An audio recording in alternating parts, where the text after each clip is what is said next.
दोस्तों, आज हम डाइस एंड क्यूब का चैप्टर करेंगे और उसके लिए हमें सबसे पहले रूल्स का पता होना चाहिए।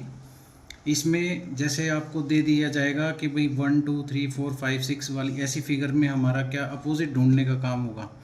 इसमें हम जो बाहर वाला है 1 और 6 ये अपोजिट में मिलेंगे, 2 और 4 आपस में अपोजिट मिलेंगे और 3 और 5 इसमें आपस में अपोजिट मिलेंगे।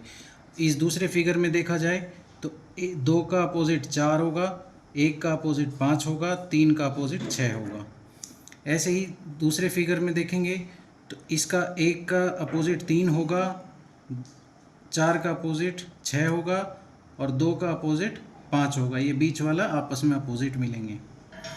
ऐसे ही नेक्स्ट फिगर में 1 का अपोजिट 4, 3 का अपोजिट 5, 2 का अपोजिट 6। अगले फिगर में 1 का अपोजिट 4, 3 का अपोजिट 6, बाहर वाले का अपोजिट 2 का 5। ये हमें रूल्स ध्यान में रखने होंगे और कुछ रूल्स ये भी ध्यान रखने पड़ेंगे। जैसे इसमें एक डाइस को 2 बार अगर रोटेट किया है तो उसमें ये नंबर्स ऐसे दिखाएगा, जिसमें अब इसमें एक इसमें कॉमन है, एक इसमें कॉमन है, 3 5 ये बाकी नंबर अलग हो गए। तो हम क्या करेंगे, जो हमारा सबसे पहले कॉमन नंबर है उसको हम ऐसे लिख लेंगे। उसके बाद हम इसको एंटी क्लॉकवाइज घुमाएंगे। अब जैसे इसको ले लेते हैं, एक के बाद इधर ऐसे घुमाएंगे तो 1 के बाद 5 आता है, फिर 3 आता है। ऐसे ही यहाँ से 1 से स्टार्ट करेंगे क्योंकि हमारा 1 कॉमन था। अब यहाँ से इसको एंटी क्लॉकवाइज घुमाएंगे, सॉरी क्लॉकवाइज घुमाएंगे। 1 के बाद आएगा 6, फिर आएगा 2। अब 6 में से हमारा 1 है, 2 है, 3 है, 4 नहीं है, तो ये जो 4 है ये इसका अपोजिट मिलेगा। 5 का अपोजिट 6 मिलेगा, 3 का अपोजिट 2 मिलेगा। ऐसे ही हम दूसरे फिगर में देखते हैं तो यहाँ पे आपको देखने को मिलेगा कि 1 5 4, 4 2 3, इन दोनों में क्या कॉमन दिख रहा है आपको, 4। तो हम 4 को ऐसे लिख लेंगे। अब 4 के क्लॉकवाइज घुमाएंगे घड़ी की तरह, तो 4 के बाद आएगा 5, 5 के बाद 1। वैसे ही इधर 4 के बाद आएगा 3, फिर आएगा 2। अब 1 2 3 4 5, हमारा इधर 6 नंबर नहीं है, तो हमारा 4 का अपोजिट 6, 5 का अपोजिट 3, 1 का अपोजिट 2। अगर मान लो आपको डाइस में 2 नंबर कॉमन मिले तो उससे और आसान होगा अपोजिट फेस निकालना। जैसे इधर 5 और 3 आपको कॉमन दिया हुआ है, इधर भी 5 और 3 कॉमन दिया हुआ है, इनको ऐसे कर लीजिए। अब आपको सीधा सीधा पता चल जाएगा कि 2 का अपोजिट 6 है, क्योंकि ये साइड फेसेस हो गई। जब 2 साइड फेसेस ऐसे गिवन हो तो अपोजिट निकालना और भी आसान है। ये तो 5 से 10 सेकंड के अंदर आप सभी क्वेश्चंस के आंसर निकाल पाएंगे। नेक्स्ट फिगर, अब आपको 2 दिया हो चाहे 4 दिया हो, रूल यही लागू होगा और 5 से 10 सेकंड के अंदर आप इसका सोल्यूशन निकाल पाएंगे।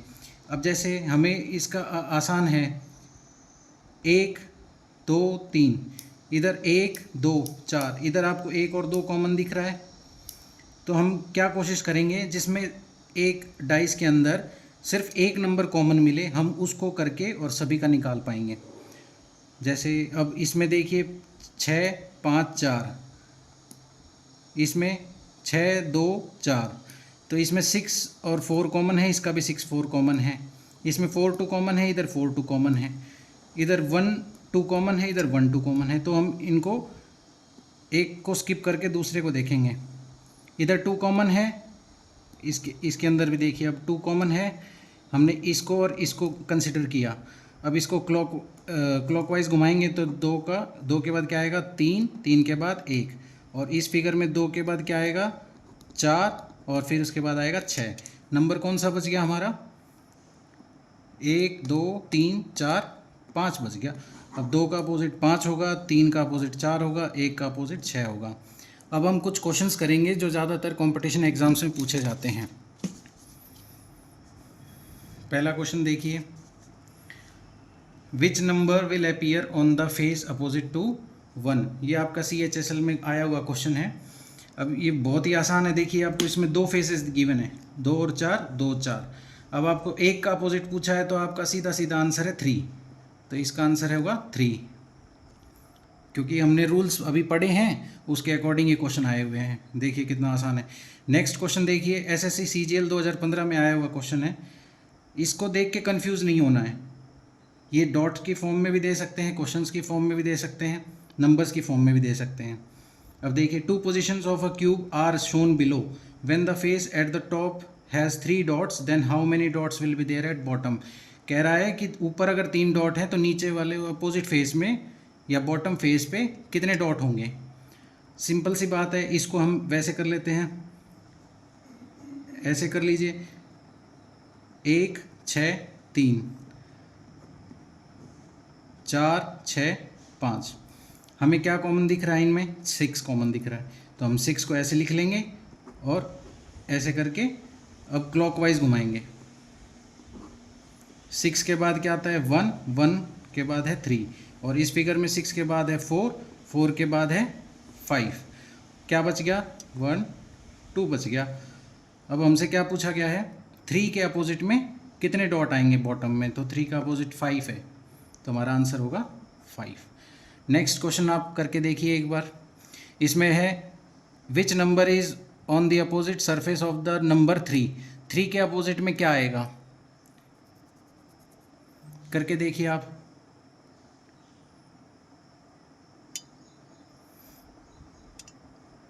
चलो देखिए, अब इसमें आपका 1 कॉमन है, इसमें 1 के अलावा इधर 2 3 है, 1 के अलावा इधर 4 6। हम इन दोनों फिगर को कंसिडर करके देखते हैं। इधर 1 कॉमन है दोनों में, इधर क्लॉकवाइज घुमाते हैं तो क्या आता है? 3, फिर आता है 2, इधर 1 के बाद आएगा आपका 4, इधर आएगा 6।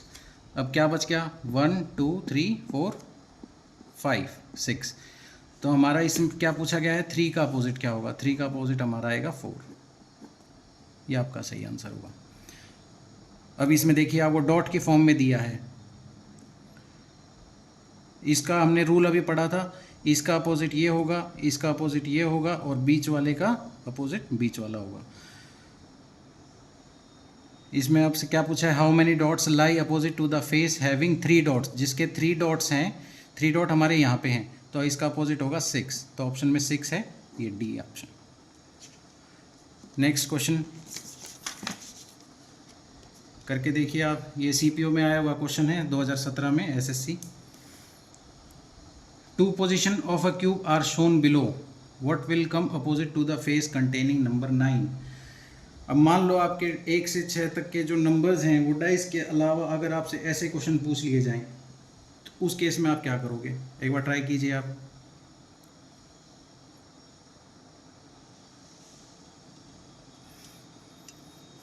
चलो देखिए, इसमें आपके कॉमन क्या दिख रहे हैं? 8।